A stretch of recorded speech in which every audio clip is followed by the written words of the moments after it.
உடனடியா CBI enquiry வேண்டும். இன்னைக்கு முதலமைச்சர் அவர்கள் தமிழ்நாட்டுக்குள்ள சிபிஐ வரக்கூடாதுன்னு ப்ராசிக்யூஷன் சாங்ஷனை வித்ட்ரா பண்றாரு. ஆனா இதற்கு முன்பு இன்னொரு இடத்திற்கு சிபிஐ கொடுக்கிறார் அஜித் குமார் கேஸ்ல. அதனால தாமாக முன்வந்து சிபிஐ என்கொயரி கேட்கணும். அந்த கூட்டத்தில் யாராவது ட்ரிகர் பண்ணாங்களா? அந்த கூட்டத்தில் விஷக்கிருமிகள் யாராவது இந்த கிரௌட ட்ரிகர் பண்ணாங்களா? ஆம்புலன்ஸ் எப்ப வந்துச்சு? லாட்டி சார்ஜ் காவல்துறை எதற்காக பண்ணாங்க? கரண்ட் எதுக்காக போச்சு?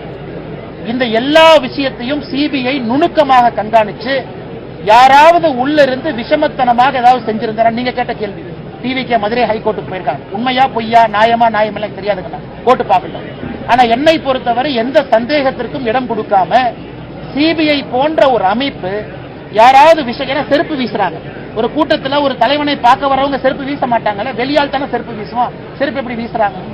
ஏன் கரண்ட் கட் ஆச்சு? இதையெல்லாம் கூட சிபிஐ பண்ணி ஒரு என்கொயரி பண்ணி முதலும் கடைசியுமாக தமிழ்நாட்டில் வேற எங்கேயும் இது நடக்காம இருக்கு.